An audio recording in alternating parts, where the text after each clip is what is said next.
Welcome to the deep dive. This is where we take source material, could be research, an article, or like today, a really compelling piece of fiction, and we try to unpack it. Right. Our goal is always to sort of dig in and find those key insights. The important ideas give you a shortcut to, really getting what's at the core of the material. And for this deep dive, we're looking at a short story. Our source is this single, pretty intense story, Snow Angels. It's by the award-winning author Chris Stone. Yeah, and it's part of a collection called Dark Passages.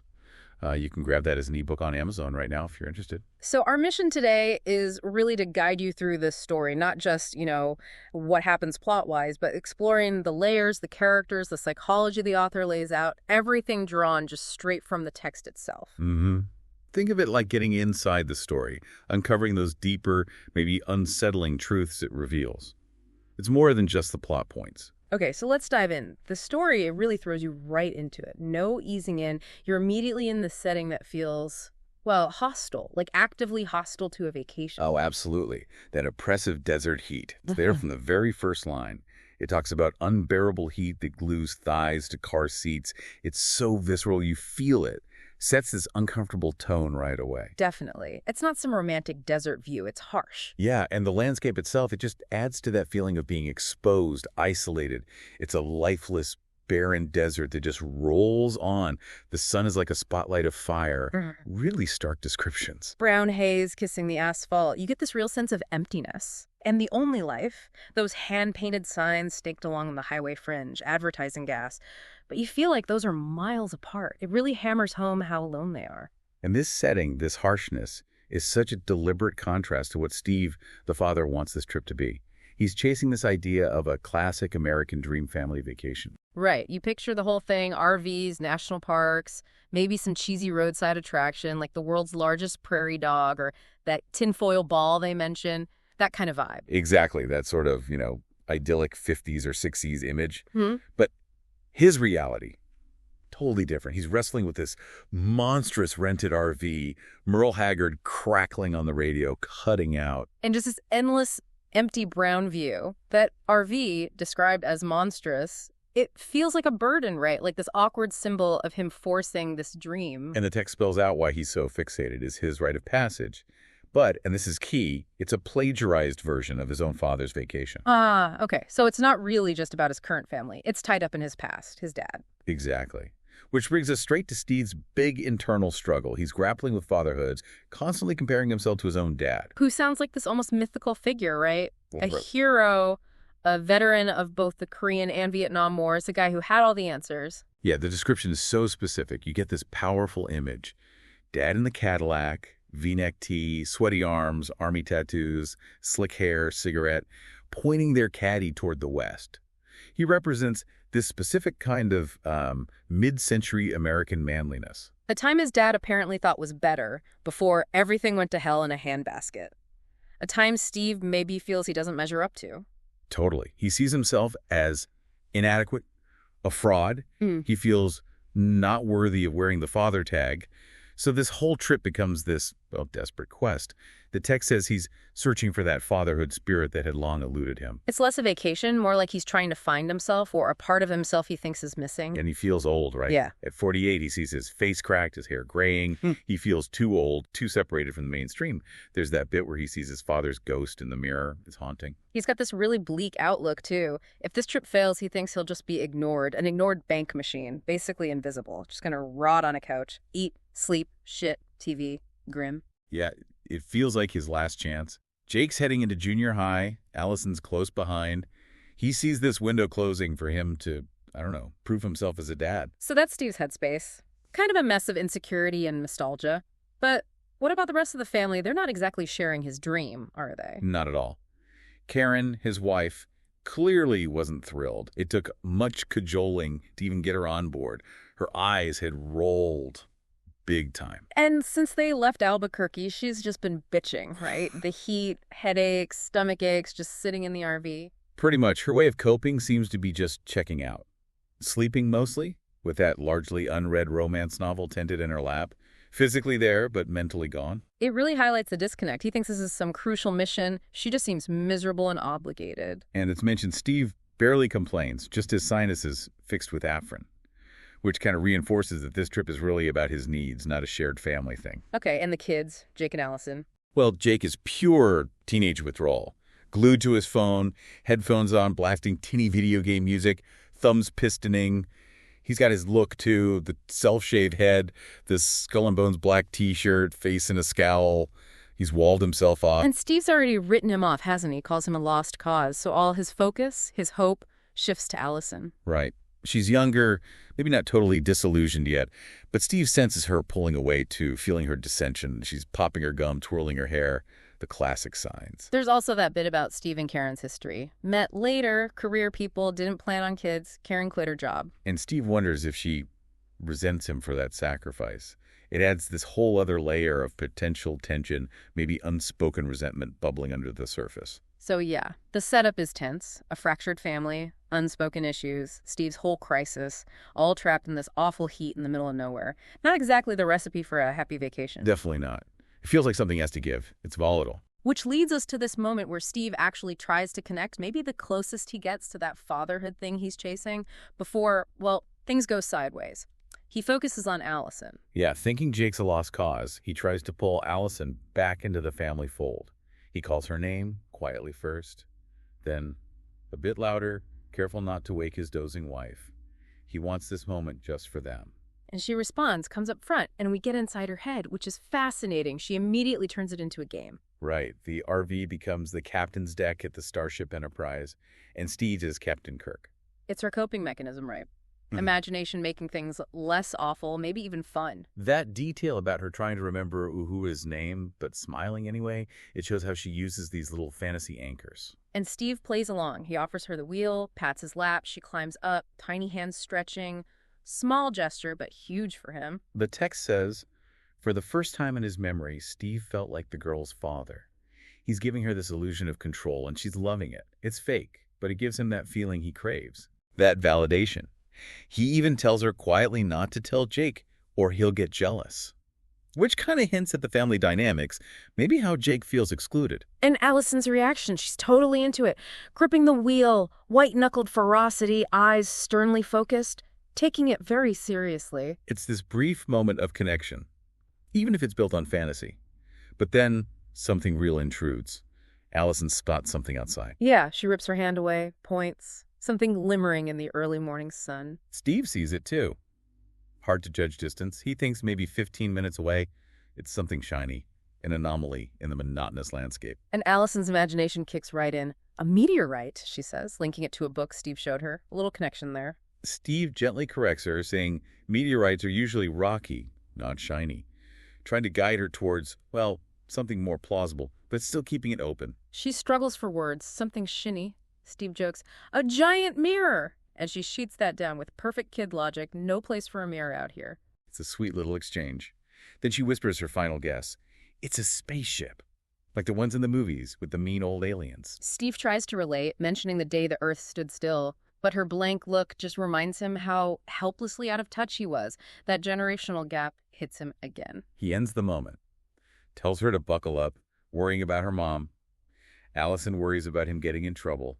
Still some affection there. But despite that little disconnect, Steve feels good afterwards. He actually thinks, now that's some goddamn parenting.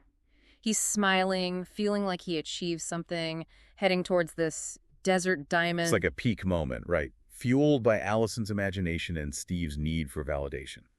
A stark contrast to everything else, which makes what happens next even more jarring. Yeah, because reality, in the form of Karen waking up, crashes the party. She wakes suddenly when they hit the rumble strip, thinking Steve fell asleep. Immediate panic. But he's awake, grinning this wild smile, and stopping the RV. She's instantly suspicious. Steve, what the hell are you doing? Allison pipes up about the H word, which is kind of darkly funny, introducing that whole profanity theme. Steve's excuse, we're going to take a short break, combined with that goddamn smile, just confirms it for Karen. Something was up. Yeah. She didn't like it one goddamn bit. This isn't part of the miserable plan. Steve's focused on the object, though. Ask Allison if she's ready. She nods. And then, totally impulsively, Steve grabs the keys, opens the door, and Allison just bolts out into the desert. Karen screams, Allie, no! Curses, god damn it! Allison points out the curse again. Karen follows, leaving Jake behind. And Jake's reaction here is telling. He just glanced up briefly from his phone, shrugged, and continued clicking. Total indifference while his family panics. Really drives home his detachment. Karen collapses outside, trying to catch her breath, tears evaporating instantly. She sees Steve catch Allison and carry her further into the desert. She thinks they've all gone just fucking bozo bonkers. She drags herself up, follows them over this ridge, and finds them looking into a small ravine, not dissimilar to a meteor crater. Allison's still on the spaceship theory. Could it be a spaceship? Steve, maybe a bit humbled now, says, I don't know. I guess anything is possible. He starts clearing away the sand, finds metal. Allison yells, "I knew it!" Even though Steve hasn't confirmed anything, it's their last little moment of shared discovery. Then Karen arrives, furious. What the fuck are you two doing? And the conflict is back, full force. Allison, like clockwork. "Oh, Mommy said the F word?" Karen snaps, tells her to shut the fuck up. It's harsh, directed right at Allison. Shows how afraid Karen is. Steve defends Allison, but Karen's on a roll, pacing, pounding her foot, demanding answers. I'll talk to her any goddamned way I want until I get some fucking answers. Steve tries to de-escalate, sends Allison back to the RV, promising they'll see the spaceship later. Allison goes, reluctantly, shoulders slumped. Karen keeps at him. Why did Allison run out alongside the interstate? Steve quibbles, hardly an interstate. Karen brings up the real danger. Cars travel on roads, and cars squash little girls. And while they're arguing, Steve keeps digging, traces the object's tail to a handle, pulls it up. It's a metal axe. Not a spaceship part. An axe. And Steve's thought mirrors Karen's earlier frustration. Just what the fuck was an axe doing out here in the middle of fucking nowhere? It's the first concrete sign of, well, something wrong. Something dangerous. And that danger is already fully realized back at the RV, while Steve and Karen are completely oblivious, arguing over a rusty axe. The story switches to Allison's view as she walks back, disappointed about the spaceship, not looking up. Until she reaches the door and sees him. The strange bad man with dirty arms wrapped around her brother and a gun pointed right at her. Just boom! Evil arrives. His first words are cold, demanding, "Get in, goddammit, and be quiet about it." The profanity marks him instantly. Allison glances back at her parents, tantalizingly out of sight. Her protectors are unavailable. Jake, already caught, pleads with her. "Allie, don't. Just get in the car, please." His terror makes it real. She's frozen by the man's evil, haunting eyes.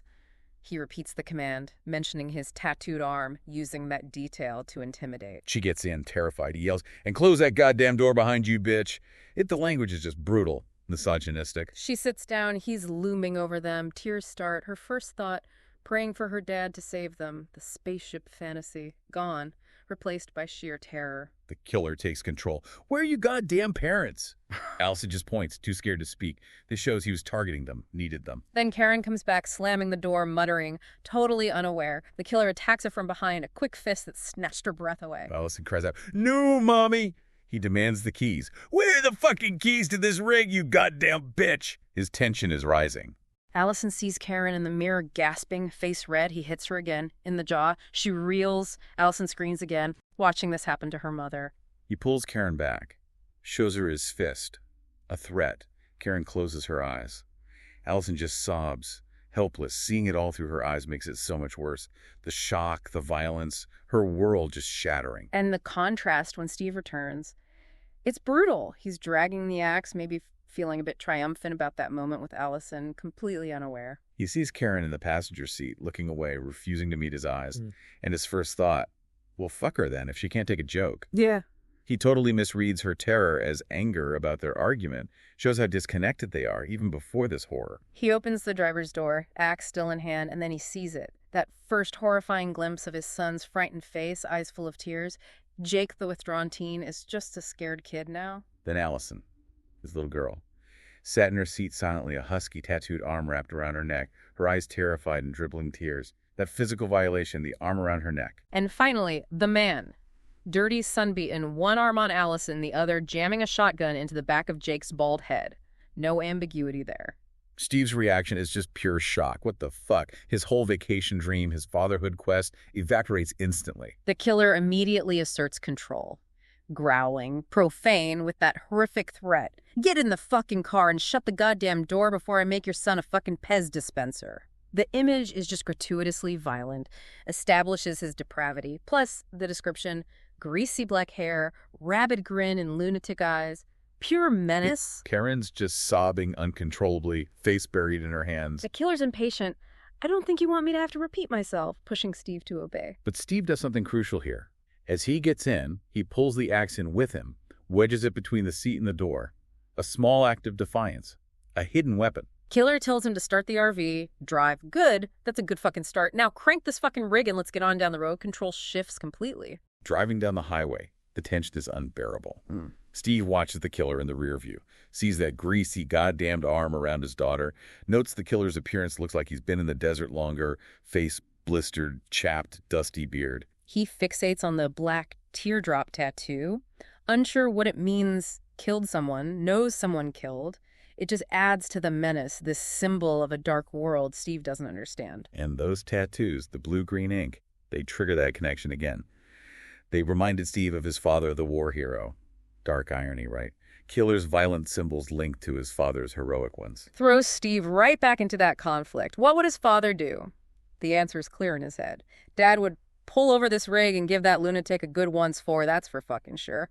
Direct confrontation, heroic action. But Steve feels he can't measure up. Steve didn't inherit his father's guts. He thinks just pulling the axe in took all his courage. His dad's image is this impossible standard. So his plan is delay. Drive slowly, 66 miler, then less, to have time to think about how to attack this fuck without him killing any of his family.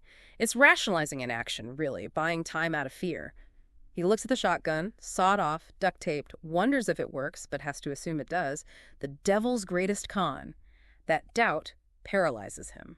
And we shift back to Allison's perspective, that arm around her neck. She feels sick, wanted to puke. The smell, rotten bologna and salted pretzels, and that weird hint of peppermint candy. So specific, so awful. His arm feels like a sweaty, filthy snake. She's terrified to move, thinking any motion might result in the maniac's trigger finger slipping, so she just sits perfectly still, trying not to think about it. But inside, she still believes. Daddy would be the hero in the end. It was his job. Still clinging to that image from their earlier game. That innocent faith is heartbreaking next to Steve's self-doubt. She even thinks about Bugs Bunny escaping. Probably view WWE Carefree, a tiny flicker of her imaginative escape. Back to Steve. Driving for miles, hoping for signs of life, another car, a building, anything. But the highway remained frustratingly desolate. Their isolation is absolute. He glances in the rear view again. Killer's moved. Now in Allison's seat, with her in his lap. Tattooed arm around her waist, shotgun held loosely, teasing the floor. Even more threatening, more intimate. Steve sees Allison's eyes in the mirror, pleading, begging him to rescue her, begging him to kill the oaf. That direct appeal hits him hard. His reaction, shame. He shamefully lowered his eyes back to the road. That seems like a turning point for him internally. This was his new reality. He's not just the dad chasing a dream anymore. He's the man with the hidden axe, the man that needed to protect his family. Still comparing himself to his dad, though. If Father the hero would do something. He would slam on the brakes, beat the creep to a bloody pulp. That ideal versus his reality. He feels the fear physically. Blood thumped, breath held tight, lump refused to be swallowed, paralyzed. He has these violent fantasies, though. Wants to bury the axe in the killer's neck, obliterate his teardrop tattoo, chop that goddamn painted arm for touching his daughter, slaughter this man. The rage is there. But then reality hits again. He couldn't do any of this. They would all be full of holes before he could stop this rig. Assuming the shotgun works, combined with his fear, leaves him feeling totally powerless. Trapped. Until the killer decides it's time to stop. Right. He just grunts, "Pull off the road up here, Hoss!" Steve asks, "What?" Glaring in the mirror, seeing that hand on Allison's knee. Killer repeats, needs to take a leak. So mundane, so jarring. Karen whimpers. Steve tries one last desperate negotiation. "If I pull over up here, will you let us have it? Let us go. Let us go." A really thin hope. The killer just laughs. Yeah. A husky laugh, but brutally dismisses it. "No, I ain't gonna let you go, Hoss." Shakes his head, like, "Sorry, Charlie," his grin flashing. I need you all." His intent is clear. No escape. Steve pushes back, maybe trying to find leverage. "Well, if you aren't going to let us go, then what incentive do I have to pull over?" Trying logic on a lunatic. Which just triggers the killer's rage. Incentive, roaring, cursing. "Mutafaka, I got your daughter here in my lap. I got a motherfucking cannon pointed at your fucking son, and you're going to ask me about incentives." He raises the gun at Jake, reveling as he cowered, using their fear. Steve has to back down. Okay. Just lower the gun and I'll pull over. Negotiation failed. Forced submission again. He starts braking, angling towards the roadside. The axe twists beside him. He worries it'll fall, but it holds. Killer keeps the shotgun on Jake. Once they're stopped safely in the breakdown lane, Steve does something small but important, wraps his left hand around the axe handle, eyes the killer, that compassionless black teardrop tattoo. The axe is ready. Killer pushes Allison out of his lap, stands behind her, moves the shotgun to her neck, burying it there. She's the immediate target now. His plan. Steve gets out, watches them leave. I'm taking this here rig, and you're gonna get out there in the fucking desert and watch as I drive off. But something snaps in Steve. Seeing Allison threatened like that, he finds his voice. Let my daughter go, he demands. The killer mocks him. Well, goddamn Hoss, you sure have a lot of balls for a man with no choices. Tells him to get out again. Steve refuses, stands his ground. I'm not going to leave my seat until you let Allie go. Direct defiance, protecting his daughter. Killer pushes the gun harder into her neck. Allison winces, but endures it. Killer's getting impatient. Look, Hoss, I don't have time. Mentions having place to do, people to see. Chillingly casual. Repeats the demand. And this is it. Steve doesn't answer. He just winks at Allison. A silent signal. And somehow she gets it. Lord only knew how she knew what that wink meant, but she did. She reacts instantly, drops hard to her knees, getting out of the line of fire. Her quick thinking, that trust, it's incredible. And that's Steve's cue. He finally acts, whipped the axe out from beside the door, and swung toward the maniac, the culmination of all that fear and indecision. A violent, desperate act. The description is heavy, right? Sun glinting off the blade Allison thought was from a spaceship. It arcs wildly, would have hit Karen if she wasn't slouched. Killer has almost no time. Eyes bulge, wrinkles jump, tries to yank the shotgun up. Too late. The axe hits, buries itself into the soft meat of his shoulder with a wet slap, shreds tissue, muscle, hits bone with a dull thud, a serious, gruesome wound. But as the axe hits, his finger tightens on the trigger. The shotgun fires, deafening in the RV. And it's instantly fatal for Steve. Obliterates the seat back, blasts a hole through his chest cavity, sends bloody remains of his sternum splattering the front windshield. He falls lifelessly against the oversized RV steering wheel. His last sound, his wife screams. His final act, his attempt at being the hero, ends in his own brutal death. He died trying to protect them, maybe fulfilling that violent hero role in a way, but leaving them in an even worse situation. Just tragic. And after Steve's death, the scene just descends into sheer horror. Allison's perspective again, right? Still on the floor. Yeah, trapped. The bad man's above her, yanking at the axe in his shoulder. The sounds sick, sucking and squishing as blood rains down on her. It's physically repulsive. She feels sick, that acidy puke taste. Karen's screaming. Jake's eyes are wide, streaming tears. Steve slumped. Allison's just frozen, motionlessly locked in fear, ears ringing. Then Jake moves. Maybe terror, maybe trying to protect them. Jumps up, runs to the back, yanking out kitchen drawers, dumping everything. Finds something, a butcher's knife. Races back, holds it high, aiming for the stranger's back. It's brave, but... Yeah. The killer turns just then, wrestling the axe free, eruption of blood and sinew. Flips the axe to his good hand, swings it at Jake. Jake's surprised, can't duck. The axe hits him right in the jaw, drops the knife, collapses. And his dying moments, Yeah. that described so graphically, gurgling, convulsing hands clawing at the axe. Allison watches, horrified, unable to move, just watches her brother die. The killer's reaction is ice cold. Puts his boot on Jake's face, rips the axe free, taking a chunk of his jaw with it. Doesn't even react, just shrugged. Heads back to the front. Allison shrinks away, pulling her knees tighter. He walks right past her, ignoring her. Raises the bloody axe to Karen, who's still screaming hysterically, nose bleeding again from his earlier hit. His threat is absolute. One more word, one more goddamned word, and I'll bury this son of a bitch in your face, too. Yeah. He grimaces, his own wound bleeding heavily, shirt turning crimson. Steve definitely heard him. He raises the axe again at Karen's screams, and Allison, despite her own terror, pleads, Mama, please don't scream anymore. Trying to save her mom. Karen looks in the mirror, sees Allison next to Jake holding his hand, sees Allison's eyes strangely calm, void of the hysterical emotion. Shock, dissociation maybe. Karen wonders, how could she keep it so together with half of her brother's jaw laying on the floor beside her? Reflects Karen's own crumbling state. Killer tells Karen to listen to Allison. Says his day's already a shitstorm, doesn't need her screaming, he's clearly in pain. Karen manages a broken question. What do you expect me to do?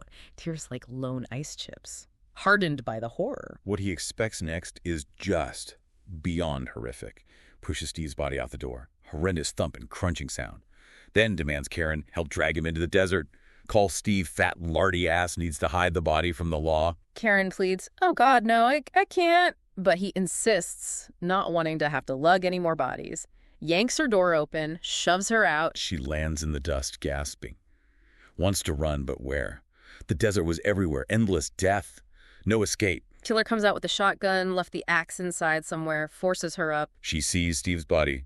Bleeding, gory remains. Face pale, that look of surprise. Yeah. She has to look away. He forces her to grab Steve's leg, jams the shotgun in her ribs, makes her support it. Sobbing, she wraps her hands around his calf. Forced desecration. Killer grabs the other leg. They drag Steve into the desert, head lolling, face in the sand.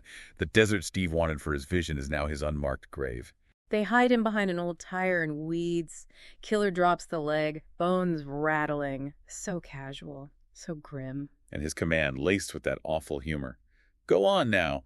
We don't want to leave your son waiting back there as Daddy misses him. Making her go back for Jake, it's psychological torture. Back in the RV, sitting in Steve's blood, hands sticky, Karen feels she's beginning to lose her mind. The sheer horror is too much. She replays it internally, dragging her husband, then her son, stacking them like firewood, returning to sit there, the image haunting her most, stacking her son out there, her son with those pleading eyes, knowing she left him to bleed to death, remembering his struggle, his eyes, those cold eyes, those pleading eyes, they would haunt her for eternity. Allison's pleas also added to it. Too much. She needs to forget or go fucking batshit crazy, trauma pushing her over the edge. Which triggers the craving. Shaking hands, itching belly, needs her pills, her cure-all, but they're hidden, and she thinks maybe the killer wants them too. Withdrawal is kicking in. She manages to ask, well, where are WWE headed, trying to find some anchor in the chaos. He says south is safer. Maybe Senor Mexico. Cackles, makes those crude jokes. Tequila, senorita, fidgets at his crotch. Predatory. Karen asks the terrifying question, what are you going to do with us? His response is just cruel dismissal. Mocks Steve, asking the same thing. Before I blew a hole the size of Texas through his gut. Calls him stupid. Says they'll worry about her fate in Mexico. That awful phrase, how's that sound by the pound? Objectifying her. Karen's state is now dominated by withdrawal. Shaking hands ache for the pills. Close, but impossible. Doesn't want his hands on them. Without them, a descent into insanity suddenly seemed very likely. Traumatic images flash. Steve falling, the hole, his last miscalculation, underestimating the killer. That dumb fuck look before blammo. Her daughter, the killer, they become distant. Death was her new reality. No escape. In a dark twist, she thinks maybe the pills being hidden is good, they'd take the edge off of dying. She wouldn't fully comprehend. Her sanity is clearly fraying. A lone tear falls, she scratches it away. While Karen's spiraling, needing that chemical escape, Allison's found a different escape route into her own mind. Yeah, it's something she's done since 3rd grade, apparently. When situations arose that she simply couldn't deal with, she'd escape into the voids of her own mind. A serious psychological defense. Described as that pastel pink room of fabrication, tiny furniture, dolls, gumdrop drawer pulls, rock candy mirror, her oasis, her escape, safe, controlled. No yelling, no killing, just Disney records. It's a small world, after all, on repeat. That cheerful loop blocking out the horror. And the trigger. Seeing her mom and the killer drag Jake into the desert, that was just too much for her adolescent brain to handle. Broke something inside her, sent her retreating. She's so deep in it, she doesn't even notice the RV moving again, just kicking her feet and read her picture books. The killer's voice about snow angels invades briefly. She even pictures her dad there before he vanishes, can't process his death yet. Meanwhile, back in reality, Karen notices the killer rubbing his shoulder, the serrated flesh. Steve's axe wound is really hurting him now. She has this grim hope maybe he's bleeding out, maybe he was nearing death. He demands she pull over again. Karen asks why. And her internal voice, her subconscious, supplies this awful answer. He wants to reap you, that's why. That fear, that cynical view of men, amplified by terror. You know how these cocksucking men are? All want the same goddamn thing. He yells, "Goddammit! Bitch, pull over!" Raises a hand, but then just smooths his hair, rubs his shoulder. The pain seems intense, but her internal voice insists. See how he's eyeing you. The threat feels real to her. He escalates, waves the shotgun. Are you going to pull this goddamn rig over, or am I going to have to blow your right tit off? Brutal.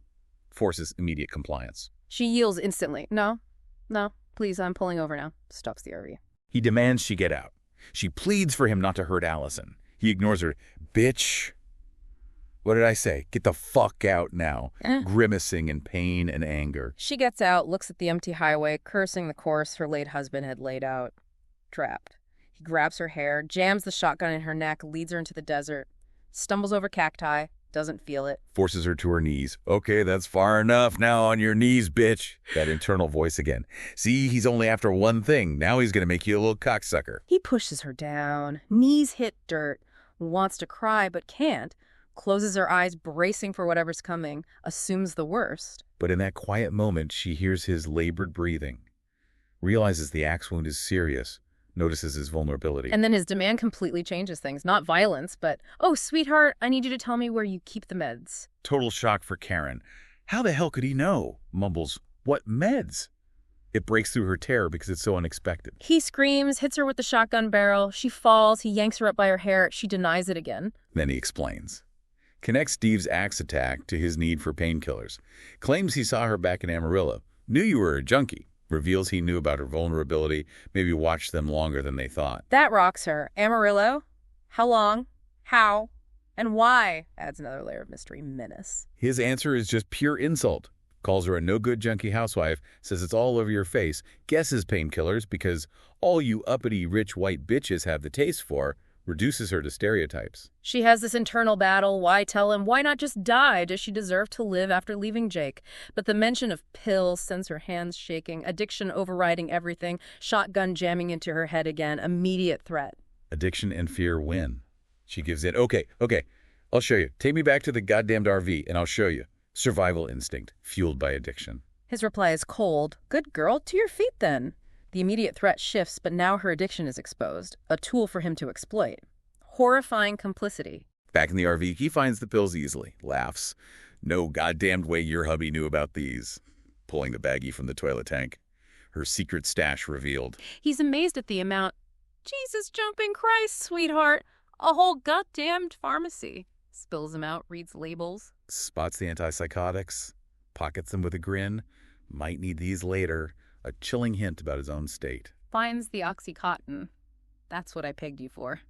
Takes 2, then 1 more, pockets the bottle, prioritizing his own pain relief. Addiction recognizes addiction. Scoops the rest back, returns them to the tank, knows the hiding spot now, makes cruel jokes about her hiding them from Steve. Twists the knife further. Does Allison know her mom's a no-good junkie? Karen flushes, wants to attack, but controls herself, eyes on the pills. Her addiction makes her powerless against his taunts. He feels better, high, in control, decides it's time to go back out, finish whatever his plan was, do this thing before it gets too dark. Karen snaps, screams, "What? But I gave you the meds. I gave you the fucking ends." She thought that was the deal, her compliance for survival. He just laughs, smooths his hair, flushes that smile, missing a handful of teeth.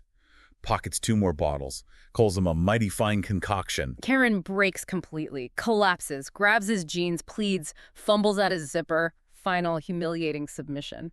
He laughs at her, calls her a cunt. Starts to taunt her more, but then stops.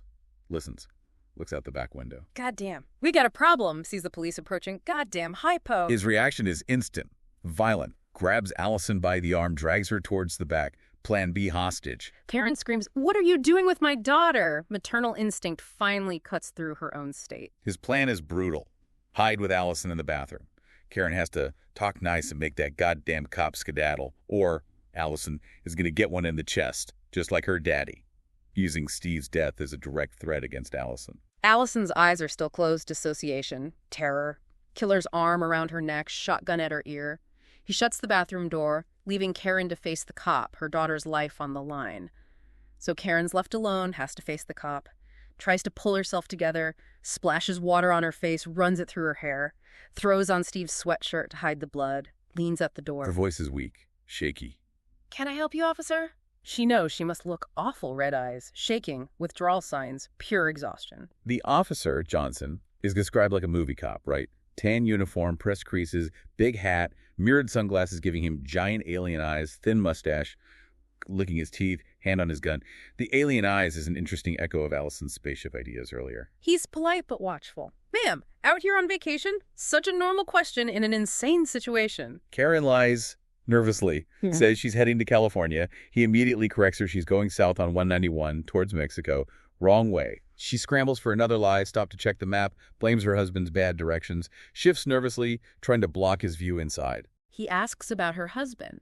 Is he in there with you? Tries to look past her.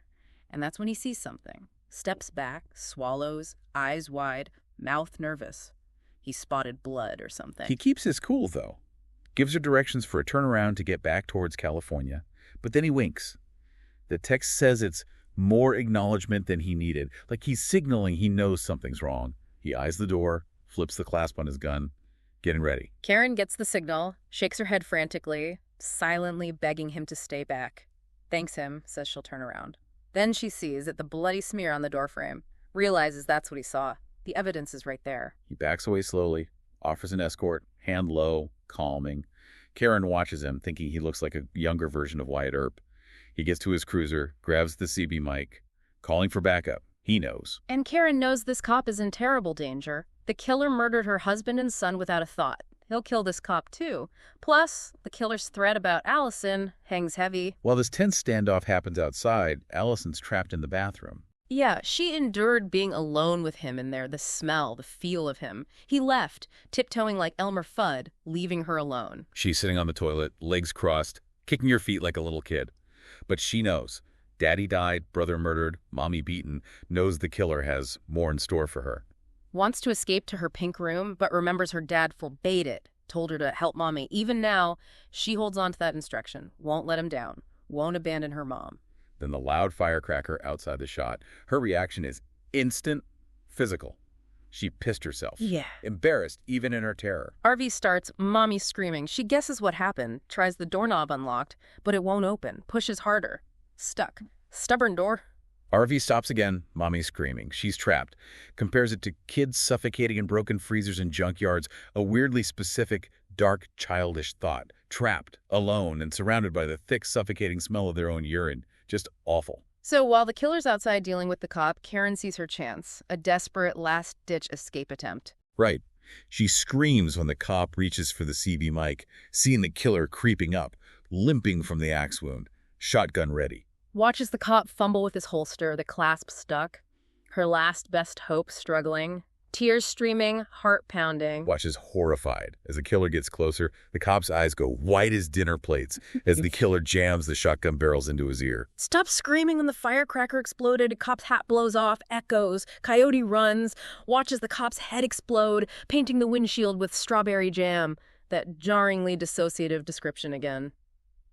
Gruesome. Killer drops the shotgun, leans into the cruiser. In that moment, Karen finds immediate courage. Cop's dead. Maybe the keys are left. Maybe she can drive. Pushes thoughts of Steve and Jake away. Must escape. Pure survival instinct. Slams the side door, scrambles to the driver's seat, still slick with Steve's blood. Keys are dangling right where the monster had left them. Impossibly, a smile crept to her lips. Thinks, what a grade A moron. Underestimating him, but clinging to that hope. Turns the key. RV groans, doesn't start. Slams gas, twists key, nothing. Screams at it. Sobbing, realizes it's not in gear. What a fucking dodo she was. Yeah. Laughs hysterically now, slams the shifter, hammers the clutch. RV roars to life. Escape feels possible. Then, cold steel at her temple. Cop's shiny little six-shooter. Killer's back, reached over, pulled the keys, killed the engine, escape over. His words are cold. Not wise, sweetheart. Not wise at all. Now shimmy the fuck over. As he drives off, she sees the cop's leg dangling from his cruiser in the mirror. Cries again. Daughter forgotten in the bathroom in the panic. Killer's driving now, gritting his teeth, rubbing his shoulder, cop's gun tucked in his jeans.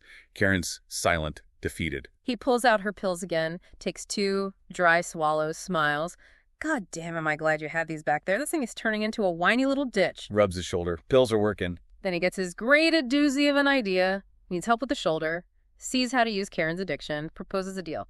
She helps him. There might be a few of these in it for you. Rattles the bottle. Cruel temptation. Her eyes lock onto the bottle. Addiction flares instantly. He reads it as agreement. Assumes they have a first aid kit. Grade. A perfect fucking American family. Jokes horribly about skin knees or losing a jaw to an axe. Mocking Jake's death again. Spills out the deal. Shoulder hurts. Lover her away from the cop. She helps him. She might get pills. Asks if it's a deal. Karen, completely broken, nods slowly. Eyes glued to the pill container. The pills are her price, her cooperation bought with her addiction. Offers her a choice. Yeah. Antipsychotics or painkillers. Mocks her voice when she answers. She mumbles, mouth-watering, "Painkillers are fine." He mocks her again. She glances back at Allison on the floor, repeats louder, "Painkillers are fine." Maybe for Allison. Or just to get the fix faster. He's pleased. Dumps 4 Oxycontin. Takes 2, hands 2 to Karen. Don't spend those all in one place. Sarcastic acknowledgement of her addiction. She takes them instantly. Relishes the taste. Swallows. Immediate effect. Itching stops. Shaking slows. Tension melts. Chemical escape. Numbness. Killer flexes his shoulder. Good. Now that's better, isn't it? Her addiction has made her completely complicit now. Helping her family's killer for pills. Grim. But while he's distracted, dealing with the pills, Allison sees her chance. Back in the bathroom, she wasn't just trapped. She was preparing. Yeah, she slips out that bottle of alcohol she'd somehow gotten earlier, quietly unscrews the cap. Deliberate. Rises slowly, legs steady now. Praise God. Fear replaced by resolve. Creeps up behind him with careful precision. Whole world depended on it. Gets right behind the monster that smelled like old meat and stale peppermint who's still holding her mom's wrist. Holds the bottle like a candle. Fingers drumming. That silent prayer. "Daddy, please help me. Please help me aim this thing." Calling on her father's memory. His instruction to help her mom. That fuels her. Killer turns suddenly, probably heading back to drive. Allison's right there, bottle pointed like a gun. He grins his black-toothed grin, oblivious. She squeezes. Alcohol squirts out, hits him right in the face and the hollows of his eyes. Direct hit. He screams, "Let's go" of Karen, claws at his eyes, blinded, flailing, alcohol burning. Allison instinctively ducks, throws her arms up, and reveals the razor blade taped to her forearm. Where did that come from? Shows hidden preparedness, maybe fear from before. His flailing hand hits it. He screams again. A cut opens near his wrist. Her crude blade weapon had found a juicy, meaty home. Another wound. "You fucking son of a whore!" he screams, rubbing his eyes, blood dripping down his arm. Rage focused on her now. Allison looks to her mom, but Karen's out of it. Collapsed against the kitchen counter, only the whites of her eyes visible. Pills. Allison realizes it would be up to her. Daddy had been right. The burden is all hers. Killer's swinging blindly, fingers like claws. Allison dodges, slips past him. Makes her way to the stove, flips all 3 burners to high, just as her mama had always warned her not to. Defying rules for survival, burners glow orange. Turns to go back, grab her mom, run, but he's recovered fast. Guess rage had a way of doing that. He's facing her, still rubbing his eyes, blind, but he finds her somehow. Reaches out, grabs her hair, she screams. Trapped again. His threat is terrifying. "Ah! I got you, you little bitch, and now you're gonna learn what happens when you fuck with the devil." Pulls her close. Arms envelop her, that awful smell, slimy sweat. His voice thick, foul breath. "You're gonna pay for that, you little cunt." Allison's final move. Slams her foot down on his, grinding her heel. He screams, leans forward, right against the stove to regain balance. She slips free just as his hands slam onto the glowing burners. Hands covered in alcohol, instantly ignited. He screams, scratching flaming hands through the air like summer fireflies. That bizarrely beautiful image again. Allison scrambles away. He flails, skin blackening, bubbling, his dance more feverish. Shirt catches fire, collapses to a knee, burning. Allison did it, trapped him in fire. She runs to her mom. "Mom, we have to go now, Mom." But Karen's still gone. Eyes white, hazy, oblivious. Pills. Allison does something shocking. Slaps her mom. Hard. Across the face. Desperate act to break through. Karen rocks back. Allison's hand stings. Karen's eyes snap open. Shock brings her back slightly. Sees the flailing, flaming creature. And becomes transfixed. Calls him a black, melting man then. A butterfly, a beautiful, fluttering butterfly. Total dissociation. Seeing horror as beauty. Watches him burn, spread fire. Feels Allison tugging, but she's captivated by this flaming, melting butterfly. A sight to behold. Watches him dance. Burn. Fire spreads. Molding burns. Walls ignite, counter warps. The charred butterfly reaches out, eyes glowing. Karen smiles, reaches towards him, wants to touch the glorious wings of fire. Allison yanks her back, saving her. Fire bubbles overhead. Karen finally turns to Allison, away from the gloriously intoxicating butterfly, or maybe it was a firefly, still dissociated. Allison's coughing, choking, screaming hysterically. Karen knows there's danger. Shakes off dizziness, grabs Allison's hand, tiny, whiter than white. Feels pain, but dulled by the oxy. Sees Allison beautiful, hair speckled with white ash and blood, like she'd just stepped in from some great snowstorm. Tears cutting trails, mouth screaming silently to Karen's numb ears. Karen looks up, ceiling bubbling, dripping melted paint, black smoke, still frozen, feet glued, watches the firefly writhe, consumed by fire. Gray flakes of flesh, sweet ashes of her dying firefly, land on her face. Grotesque, yet she finds it poetic in her state. A tug, then a pinch. Allison again. Karen turns back to her crying, choking daughter and impossibly smiled. Pills. Shock. Allison's choked scream finally cuts through, "Mom!" through smoky lungs. "We have to go. And now!" The urgency is undeniable. Karen takes a step, follows Allison out the side door, skin burning from the heat, harsh breaths out into the desert night, leaving the inferno, the burning killer behind, the child leading the mother out of hell. Allison leads her mom away from the RV, afraid it'll explode. She's thinking clearly, focused on survival. Stops a safe distance away, doubles over, coughing up black phlegm, purging the smoke. The RV is a nightlight against the vast desert blackness, but Allison realizes when the fire dies, the darkness will swallow them completely. Alone. She collapses, crying finally. But her mom just stands there, staring blankly at the flaming RV. Still detached, maybe in shock, maybe the pills. Watches it burn, ignite the sign behind it. Allison expects the killer to emerge, still burning, but he doesn't. He stays inside his smoking, smoldering tomb. He's gone. Her breathing eases slightly, lays down, looks up at the vast New Mexico sky, billions of stars, immense indifference above the horror below. Ashes float down, twirling and fluttering, burnt reminders of their family vacation. Soft and fluffy, the ash rained down around her. Ashes like snow, wants to cry for her dad, her brother, but the tears are all dried up in the fire, emotionally spent. And then the memory clicks. The killer's words from the bathroom. "Have you ever seen it snow in the desert, little girl?" And later, "Snow angels in the goddamn desert. Goddamn little desert angels." Watching the ashes fall like snow, under the starlight, she connects it, and she smiles. A smile of survival, of accomplishment. She saved her mommy, beaten the unbeatable. Smiles, knowing that her daddy would be proud. She became the hero he couldn't be, fulfilling that role herself through violence and fire. The ashes fall on her. A coyote bays, maybe smelling the melted man. She remembers his words again. "I've seen it. Goddamn desert snow angels they are." Closes her eyes. The realization hits. The killer's terrifying, insane words find a new, dark meaning. Covered in the ashes of her family, her vacation, her innocence in the empty desert, she survived. She is the desert snow angel, reclaiming that image, transforming it into something else.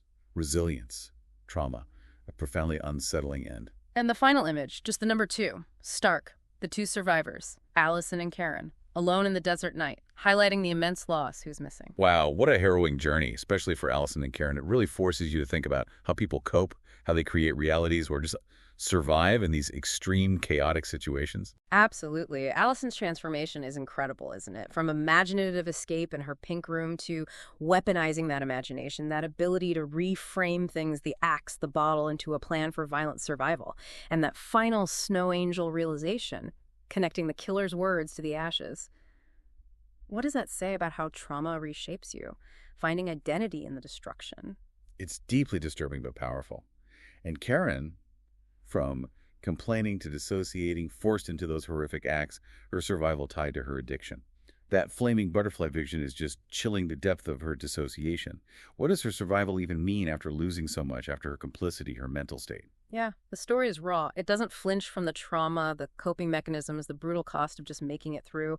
It leaves you with these big, uncomfortable questions about agency, resilience, how horror changes who you are. Right. When faced with something truly unimaginable, how do perception, coping, even violence reshape you? What does it mean to be a survivor when you're left standing in that landscape of total loss, physical and emotional? It definitely stays with you. A lot to unpack there. It really makes you contemplate the extremes of human experience and the, well, sometimes terrifying ways people find to endure. That was our deep dive into Snow Angels by Chris Stone from the Dark Passages collection, available as an ebook on Amazon. We hope exploring it together offered some fresh perspectives on this really powerful, dark story. Join us next week when we review the next story in the Dark Passages collection.